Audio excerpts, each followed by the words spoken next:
Give us a quick look into the background and some of the benefits that you expect this would have. First of all, CSOs are a very important organization in a country landscape. They do a couple of things. They do research, they provide policy inputs, but also they deliver programs on the ground. CSOs have reach that any other organization may not have or would not have in a more effective way. Unfortunately, today we don't have sufficient information about who is who in the CSO sector. CSOs in Africa actually suffer from lack of partnerships and funding. Though funders, whether it is government or development partners or even philanthropic organizations, have little information about what CSOs are doing what, who is good in what, who is accountable, etc. So if you wish, there is a market failure there where both CSOs and potential partners are finding it difficult to meet and find each other. This is why the idea of the CSO Excellence Award came in, to sort of identify through self-reporting and independent evaluation to understand where CSOs are in Africa, in which sectors they are working in, where do they excel, and where also do they have weaknesses and need, so that also appropriate training and capacity building programs can be developed. So basically, the CSO Excellence Award would improve matching between CSOs and partners. Mamadou, of course, we do look at the award highlighting, of course, the importance of organization capacity to achieve program impact. But tell me, what key elements are you looking at for these civil society organizations, of course, that this particular award will mainly look at? Well, actually, they will be looking at different categories. One is around really management.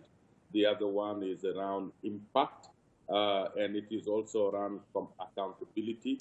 And there are several categories like that. And then there will be an overall category looking at overall award, looking at all the different categories.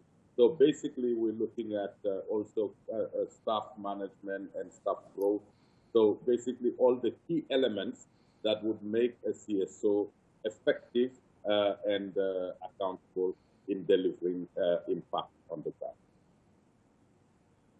In the beginning of this conversation, we looked at some numbers from the United Nations Development Program. Of course, by 2055, we expect that the number of the youth population, of course, between the age of 15 to somewhere between 24, will double that of 2015 at 226 million youth.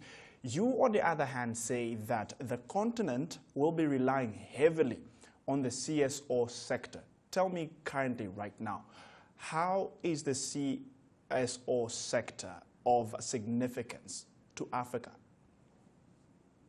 Well, as I said, first of all, their role in terms of really deriving learnings from the ground and in informing policy making and policy reform to open up and create an enabling environment for job creation and thriving entrepreneurship is one aspect. But the other thing is that we know that CSOs also provide a lot of capacity building and holding to entrepreneurs because oftentimes the issue of financing is raised as a challenge for entrepreneurs. But one of the biggest challenges is really around their mentorship, their hand-holding, and their capacity building, and linking them into the networks that would allow them to make their businesses thrive.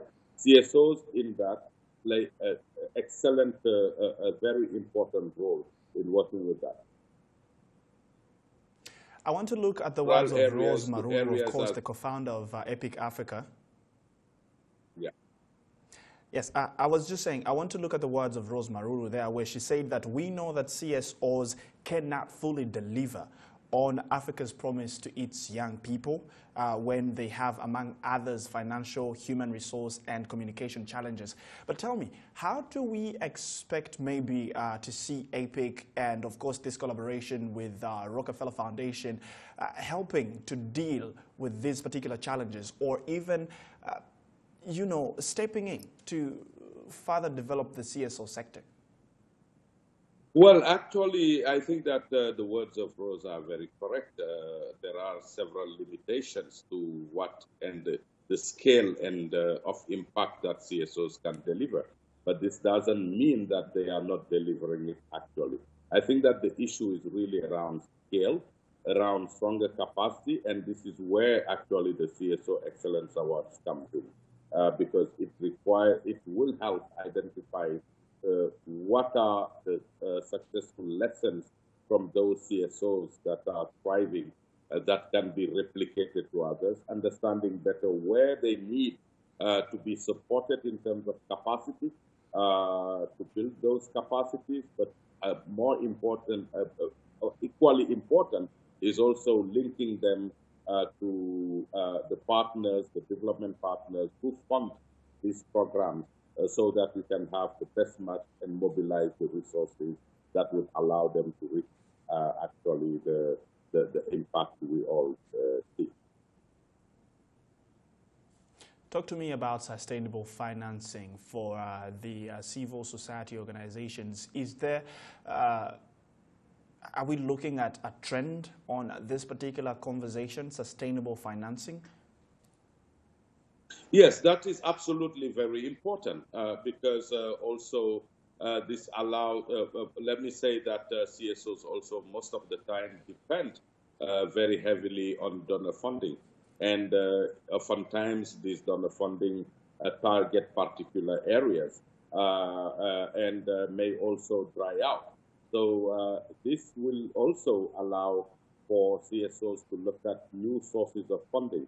How can they create different mechanisms that would actually sustain over a long period of time the kind of programs that they are committed to? Because let's agree on one thing, is that the kind of issues that CSOs are dealing with and working on day in, day out are not issues that can be resolved in a year or two. They take long time, they take a long time commitment, and to achieve that long-time commitment, sustainable financing is absolutely very critical. So this is a real opportunity to explore those. All right. Mamadou, thank you very much for creating time to speak to us. Of